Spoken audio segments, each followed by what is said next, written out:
ಮುತ್ತು ಮಾವ ಹೋಗಿ ಅವಳನ್ನ ಕರ್ಕೊಂಡು ಬರಕ್ ಹೋಗಿದ್ದಾರೆ. ಬೆಳ್ಳಿಯಿಂದ ಪದೇ ಪದೇ ನಿನಗೆ ತೊಂದರೆ ಆಗ್ತಾನೆ ಇದೆ ಅಲ್ಲ? ಅದು ನಿಜ. ಅದಕ್ಕೆ ಅತ್ತೆ ಒಂದು ಪ್ಲಾನ್ ಮಾಡಿದ್ದಾರೆ. ಬೆಳ್ಳಿ ಮತ್ತೆ ವಾಪಸ್ ಬಂದ್ರೆ ಮುತ್ತು ಮಾವನ ಮನಸ್ಸು ಬದಲಾಗತ್ತೆ ಅಂತ ಅತ್ತೆ ಗೊತ್ತಾಗಿದೆ. ಅದಕ್ಕೆ ಇನ್ನು 15 ದಿನದಲ್ಲಿ ನನಗೂ ಮುತ್ತು ಮಾವಂಗೂ ಮದುವೆ ಮಾಡೋಕೆ ತೀರ್ಮಾನ ಮಾಡಿದ್ದಾರೆ.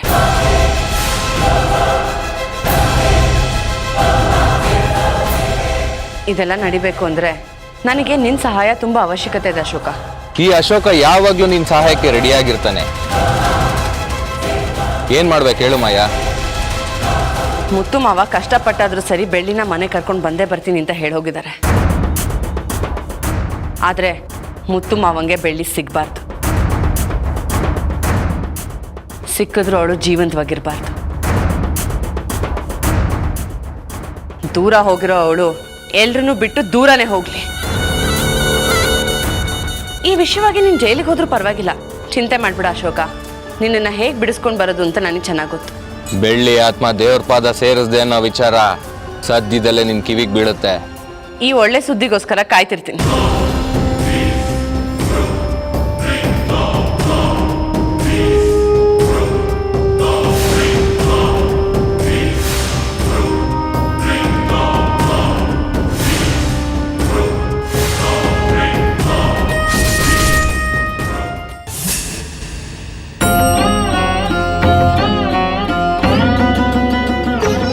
ಸ್ವಾತಿ ಸ್ವಲ್ಪ ದಿನ ಅಳ್ತಾಳೆ, ಆಮೇಲೆ ಅವಳಾಗೆ ಸರಿ ಹೋಗ್ತಾಳೆ. ನನ್ನಿಂದ ಯಾರಿಗೂ ಕಷ್ಟ ಆಗ್ಬಾರ್ದು. ಮುತ್ತು ಮಾವನ ಮನೆಯಿಂದ ದೂರ ಮಾಡ್ತಿದ್ದೀನಿ. ನನ್ನಿಂದ ಅವ್ರಿಗೆ ಎಷ್ಟೊಂದು ತೊಂದರೆ ಆಗ್ತಿದೆ. ನಾನು ಈ ಊರಿಗೆ ಬರೋಕ್ ಮುಂಚೆ ಎಲ್ಲರೂ ಹೇಗಿದ್ರು ನಾನು ಇಲ್ಲಿಂದ ಹೋದ್ಮೇಲೂ ಹಾಗೆ ಇರ್ಬೇಕು. ನನ್ನಿಂದ ಯಾರಿಗೂ ತೊಂದರೆ ಆಗೋದು ಬೇಡ. ಮುತ್ತು ಮಾವ ಇಷ್ಟು ದಿನ ನನಗೆ ಏನೇ ಆದ್ರೂ ನನ್ನ ಸಹಾಯಕ್ಕೆ ಬರ್ತಿದ್ರಿ. ನಾನು ನಿಮಗೇನು ಕೇಳಲಿಲ್ಲ ಅಂದ್ರೂ ಅದನ್ನ ಅರ್ಥ ಮಾಡ್ಕೋತಾ ಇದ್ರಿ. ನಿಮ್ ಥರ ಯಾರೂ ಇಲ್ಲ ಮಾವ. ನೀವು ಕೊನೆವರೆಗೂ ಚೆನ್ನಾಗಿರ್ಬೇಕು, ಯಾವಾಗ್ಲೂ ಖುಷಿಯಾಗಿರ್ಬೇಕು.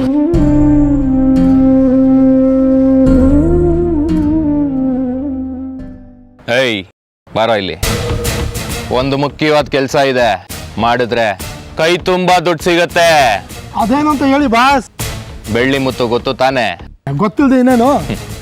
ಅವರಿಬ್ರು ಹಾಲು ಜೇನು ತರ ಒಂದಾಗ್ತಿದಾರಂತೆ. ಹಾಲಿಗೆ ಹುಳಿ ಹಿಂಡ್ಬೇಕು, ಜೇನಿಗೆ ಬೆಂಕಿ ಹಚ್ಚಬೇಕು.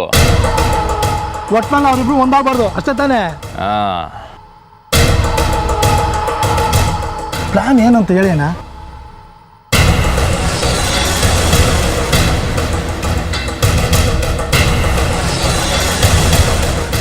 ಲೇ ಮುತ್ತು, ನಿನ್ ಜೀವನದಲ್ಲಿ ದೊಡ್ಡ ಬ್ಯಾಡ್ ಲಕ್ ಅಂದ್ರೆ ಇವತ್ತೇ ಅನ್ಸುತ್ತೆ. ಬೆಳ್ಳಿ ನಿನ್ಗಂತೂ ಸಿಗೋದಿಲ್ಲ. ನೀನ್ ಬೆಳ್ಳಿ ಹತ್ರ ಹೋಗೋದಕ್ಕೆ ನಾನ್ ಬಿಡೋದಿಲ್ಲ.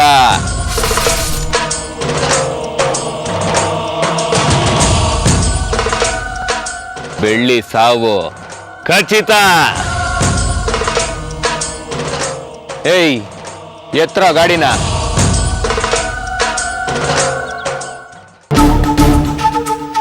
ಬೆಳ್ಳಿ ಬೆಳ್ಳಿ ಎಲ್ಲೋದ್ ಇವಳು? ಸ್ವಲ್ಪ ಮನ್ಸಿಗೆ ಬೇಜಾರಾದ್ರೂ ಮನೆ ಬಿಟ್ಟು ಹೋಗ್ಬಿಡ್ತಾಳೆ. ಬೆಳ್ಳಿ ಇವಳು ಹೆಂಗಾದ್ರೂ ಮಾಡಿ ಮನೆ ಕರ್ಕೊ ಬರ್ಬೇಕು, ಇಲ್ಲಾಂದ್ರೆ ಮುತ್ತುಗಲ್ಲಿ ಯಾರು ಇಲ್ದಂಗೆ ಆಗ್ಬಿಡ್ತಾರೆ. ಬೆಳ್ಳಿ ಎಲ್ಲಿದ್ಯಾ? ಎಲ್ಲೋದ್ಲಪ್ಪ ಇವಳು? ಏನಾದ್ರೂ ಆದ್ರೆ ಏನ್ ಮಾಡ್ಲಿ? ಯಾಕೆ ಅರ್ಥ ಮಾಡ್ಕೊಳಲ್ಲ ಇವಳು? ಬೆಳ್ಳಿ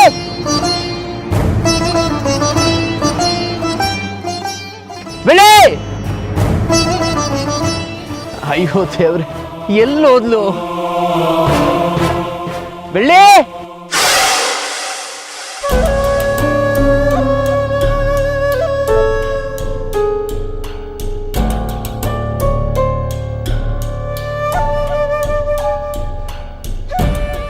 ಅಮ್ಮ, ಏನ್ ಯೋಚನೆ ಮಾಡ್ತಿದ್ಯಾ? ಮುತ್ತು ಹೋಗಿದ್ ನೋಡಿದ್ರೆ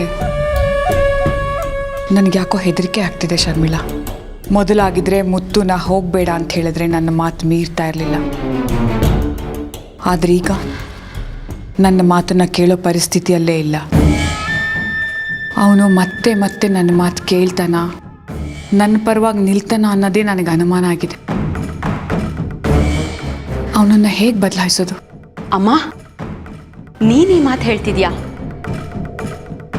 ನೀನು ಹೇಗೆ ನಡ್ಕೋಬೇಕು ಅಂತ ಯಾವತ್ತೂ ಯೋಚನೆ ಮಾಡಿದವಳೆ ಅಲ್ಲ. ಗುರಿ ಆಟೋಮ್ಯಾಟಿಕ್ ಆಗಿ ನಿನ್ನ ತಲೆಯಲ್ಲಿ ಫಿಕ್ಸ್ ಆಗಿರತ್ತೆ.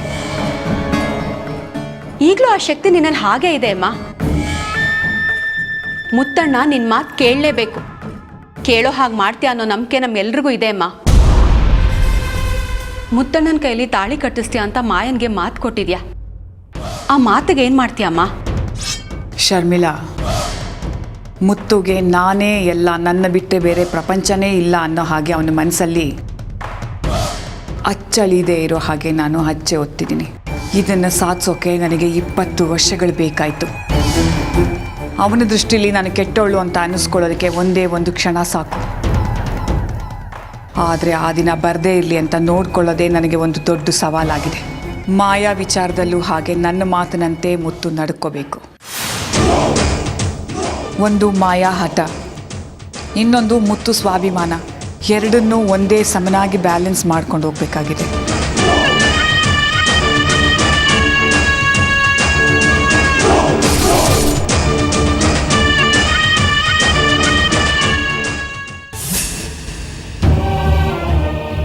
ಎಲ್ರಿಗೂ ನನ್ನಿಂದನೇ ತೊಂದರೆ ಆಗ್ತಿದೆ ಅಂದಮೇಲೆ ನಾನಿದ್ದು ಏನು ಪ್ರಯೋಜನ? ದೂರ ಹೋಗಬೇಕು ಅಂತ ತೀರ್ಮಾನ ಮಾಡಿದ್ದೆ. ಆದರೆ ಈಗ ಶಾಶ್ವತವಾಗಿ ಎಲ್ಲರಿಂದ ದೂರ ಹೋಗೋದು ಒಳ್ಳೆಯದು ಅನ್ನಿಸ್ತಿದೆ. ಮುತ್ತು ಮಾವ ಪ್ರತಿ ವಿಷಯದಲ್ಲೂ ನನ್ನ ಕಾಪಾಡಕ್ಕೆ ಹೋಗ್ತಾರೆ, ಆದರೆ ಅವ್ರ ಕಷ್ಟದಲ್ಲಿ ಸಿಕ್ಕಾಕೊಳ್ತಾರೆ.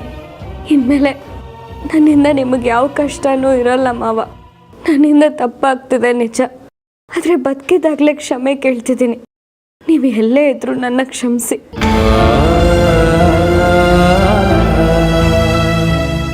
ಮುಂದಿನ ಜನ್ಮ ಅಂತಿದ್ರೆ ನಿಮ್ಮ ಋಣನ ತೀರಿಸ್ತೀನಿ ಮಾವ. ನನಗೆ ಭೂಮಿ ಬಿಟ್ಟೋದ್ಮೇಲೆ ನಿಮ್ಮ ಕಷ್ಟಗಳೆಲ್ಲ ದೂರ ಆಗಲಿ ಅಂತ ಬೇಡ್ಕೋತೀನಿ. ನೀವು ಸ್ವಾತಿ ಯಾವಾಗಲೂ ಚೆನ್ನಾಗಿರ್ಬೇಕು ಮಾವ, ಖುಷಿಯಾಗಿರ್ಬೇಕು.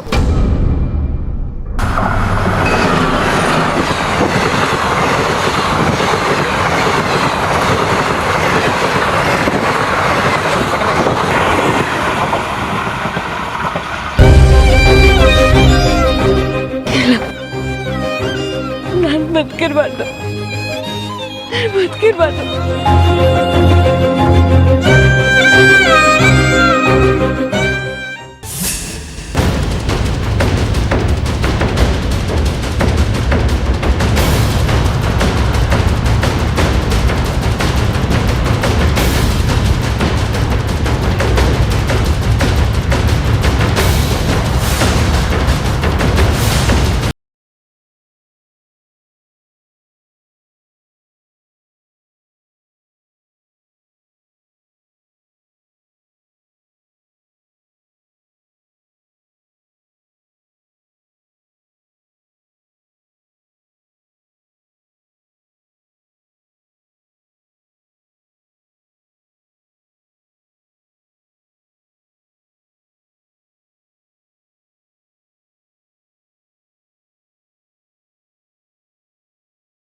ಈಗಿಂದೀಗಲೇ ಬೆಳ್ಳಿನ ಮನೆಯಿಂದ ಹೊರಗಡೆ ಕಳಿಸು.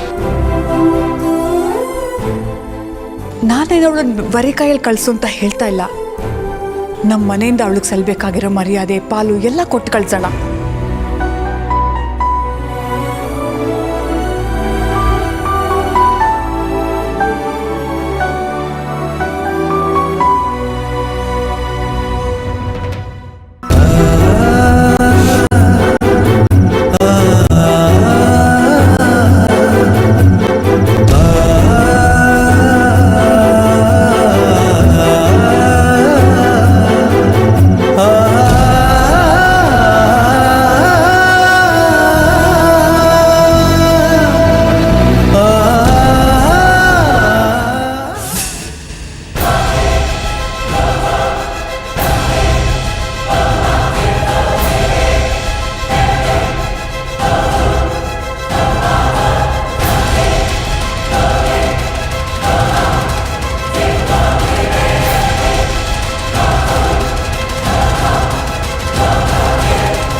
ನಿನಗೆ? ಆತ್ಮಹತ್ಯೆ ಮಾಡ್ಕೊಳಕ್ ಹೋಗಿದ್ಯಾ? ನಾಚಿಕೆ ಆಗಲ್ಲ? ಮತ್ತೆ ನನ್ನೇನ್ ಮಾಡೋ ಅಂತೀರ? ನನ್ನಿಂದ ಮುತ್ತು ಮಾವ ಯಾರ್ಯಾರ್ದೋ ಕಾಲು ಹಿಡ್ಕೊಳ್ಳೋಗಾಯ್ತು, ಊರ್ ಜನರ ಮುಂದೆ ತಲೆ ತಗ್ಸೋ ಹಾಗಾಯ್ತು. ಅವ್ರ ಪ್ರಶ್ನೆಗಳಿಗೆಲ್ಲ ಉತ್ತರ ಕೊಟ್ಟು ನನ್ ಪರವಾಗಿ ಮಾತಾಡಿ ಎಲ್ಲರನ್ನು ದೂರ ಮಾಡ್ಕೊಂಡ್ರು. ಇಷ್ಟು ದಿನ ಮರ್ಯಾದೆ ಕೊಡ್ತಾ ಇದ್ದಿದ್ದ ಜನ ಇವತ್ತು ಎದುರು ಉತ್ತರ ಕೊಡ್ತಿದ್ದಾರೆ. ನೀಲಾಂಬರಿ ಅತ್ತೆ ಮುತ್ತು ಮಾವನ ಮೇಲೆ ಕೋಪ ಮಾಡ್ಕೊಂಡಿದ್ದಾರೆ. ಅದು ಯಾರಿಂದ? ನಿನ್ನಿಂದ. ಅಷ್ಟು ಸಾಲದು ಅಂತ ನೀ ನನ್ನ ಮಗನೇ ಅಲ್ಲ ಅಂತಿದ್ದಾರೆ. ಇದೆಲ್ಲ ಆಗ್ತಿರೋದು ಯಾರಿಂದ ಷಣ್ಮುಖಣ್ಣ? ನನ್ನಿಂದ. ನನ್ನಿಂದ ಮುತ್ತು ಮಾವಂಗೆ ಪದೇ ಪದೇ ಅವಮಾನ ಆಗ್ತಿದೆ. ಅವ್ರು ಚೆನ್ನಾಗಿರ್ಬೇಕು ಅಂದ್ರೆ ನಾನ್ ಬದುಕಿರ್ಬಾರ್ದು. ಅವ್ರು ಚೆನ್ನಾಗಿರ್ಬೇಕು ಅಂದ್ರೆ ನಾನ್ ಸಾಯ್ಲೇಬೇಕು ಷಣ್ಮುಖಣ್ಣ. ಚೆನ್ನಾಗಿರ್ತಾನೆ. ನೀನ್ ಸೆತ್ರೆ ಮುತ್ತು ತುಂಬಾ ಚೆನ್ನಾಗಿರ್ತಾನೆ. ಎಲ್ಲ ನನ್ನಿಂದ ಆಯ್ತು ಅಂತಿದ್ಯಲ್ಲ, ಇಷ್ಟೆಲ್ಲ ಕಷ್ಟ ಪಡ್ತಿರೋದು ಯಾರಿಗೋಸ್ಕರ? ನಿನಗೋಸ್ಕರ. ಮುತ್ತುಗೆ ನೀನು ಅಂದ್ರೆ ಪ್ರಾಣ ಬೆಳ್ಳಿ, ಪ್ರಾಣ. ನಿನಗೆ ನಂಬೋದಕ್ಕೆ ಕಷ್ಟ ಆಗಿರ್ಬೋದು, ಆದ್ರೆ ಇದೇ ಸತ್ಯ. ನೀನು ಅಂದ್ರೆ ಅವನಿಗೆ ಪಂಚ ಪ್ರಾಣಕ. ಯಾರನ್ನು ಬೇಕಾದ್ರೂ ಕಳ್ಕೊಳಕ್ ಸಿದ್ಧವಾಗಿರ್ತಾನೆ, ಆದ್ರೆ ನಿನ್ನನ್ನು ಮಾತ್ರ ಯಾರ ಮುಂದೆನೂ ಬಿಟ್ಕೊಳಲ್ಲ. ನೀನು ಅಂದ್ರೆ ಅವನ ಪ್ರಾಣ, ಗೊತ್ತಾ?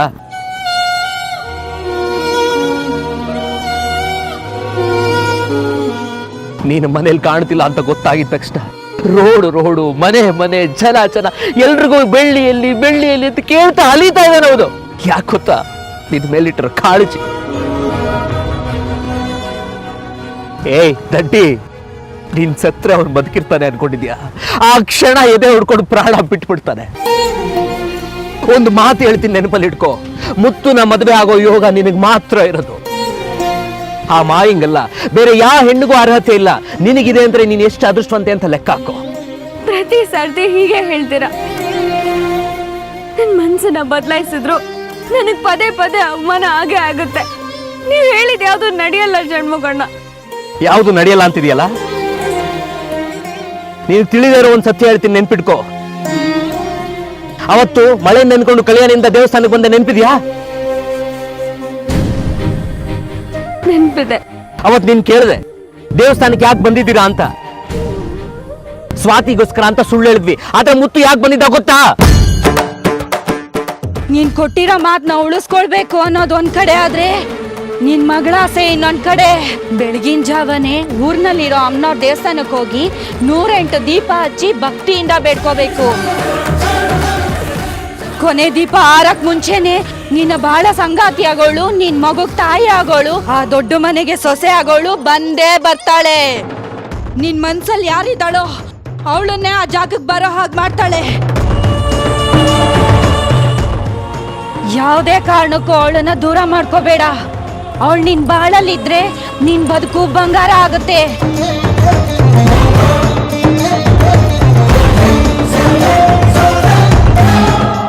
ಅವತ್ತು ಮುತ್ತು ತನ್ನ ಹೆಂಡತಿ ಆಗೋರು ಯಾರು ಅಂತ ಕಾತುರದಿಂದ ಕಾಯ್ತಾ ಇದ್ದ. ಆಗ ನೀಲಿ ಮೋಡದಲ್ಲಿ ಚಂದ್ರ ಬರೋ ಹಾಗೆ ಕಲ್ಯಾಣಿಯಿಂದ ನೀ ಎದ್ದು ಬಂದೆ. ಷಣ್ಮುಖಣ್ಣ, ನೀವು ಹೇಳಿದ್ದು 100ಕ್ಕೆ 100 ಸತ್ಯ. ಈಗ ಹೇಳು, ನಿನಗೂ ಮುತ್ತುಗೂ ಮದುವೆ ಆಗುತ್ತೆ ಅಂತ ನಾನು ಹೇಳ್ತಾ ಇದ್ದೀನ, ಇಲ್ಲ ಆ ದೇವರೇ ನಿಶ್ಚಯ ಮಾಡಿ ನಿನ್ನನ್ನ ಇಲ್ಲಿ ಕಳಿಸಿದಾನ? ಹೇಳು, ಯಾಕೆ ಸುಮ್ಮನದ? ಹೇಳು. ಆ ದೇವ್ರ ಮೇಲೆ ಆಣೆ ಮಾಡಿ ಹೇಳ್ತಾ ಇದ್ದೀನಿ, ನೀನ್ ಯಾರಿಗೋಸ್ಕರ ಈ ಊರಿಗೆ ಬಂದಿದ್ಯಾ ಅವ್ನು ನಿನಗೆ ಸಿಕ್ಕೇ ಸಿಗ್ತಾನೆ. ಆದ್ರೆ ಮನೆ ವಿಷಯ ನಾನು ಹೇಳ್ತೀನಿ ಕೇಳು. ಮುತ್ತು ಮಾಯಿನ ಕತ್ತಿಗೆ ತಾಳಿ ಕಟ್ಟಿಲ್ಲ. ಮಾಯಾ ಮುತ್ತುನ ಬ್ಲಾಕ್ ಮೇಲ್ ಮಾಡಕ್ಕೆ ತಾನೇ ತಾಳಿ ಕಟ್ಕೊಂಡಿದ್ದಾಳೆ. ಮುತ್ತು ನಿನ್ನ ಮಾಯಾ ಮಧ್ಯೆ ಸಿಗಾಕೊಂಡು ಒದ್ದಾಡ್ತಾ ಇಲ್ಲ, ನಿನ್ನ ಚಿಕ್ಕಮ್ಮನ ಮಧ್ಯೆ ಸಿಗಾಕೊಂಡು ಒದ್ದಾಡ್ತಾ ಇದ್ದಾನೆ. ಅವನನ್ನ ಯಾರೂ ಅರ್ಥ ಮಾಡ್ಕೊಳ್ತಾ ಇಲ್ಲ.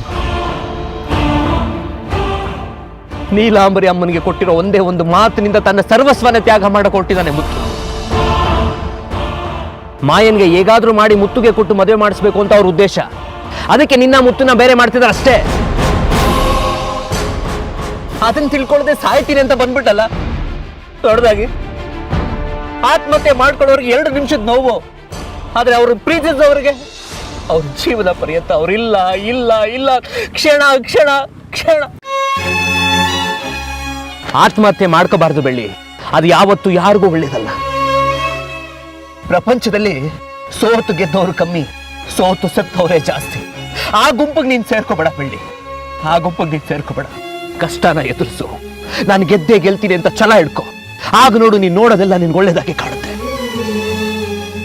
ನೀನು ಅವತ್ತು ದೇವಸ್ಥಾನದಲ್ಲಿ ಪ್ರತ್ಯಕ್ಷ ಆಗಿದ ಕ್ಷಣ ನೀನೇ ಅವನ ಹೆಂಡತಿ ಅಂತ ಸ್ವೀಕಾರ ಮಾಡಿದಾನೆ.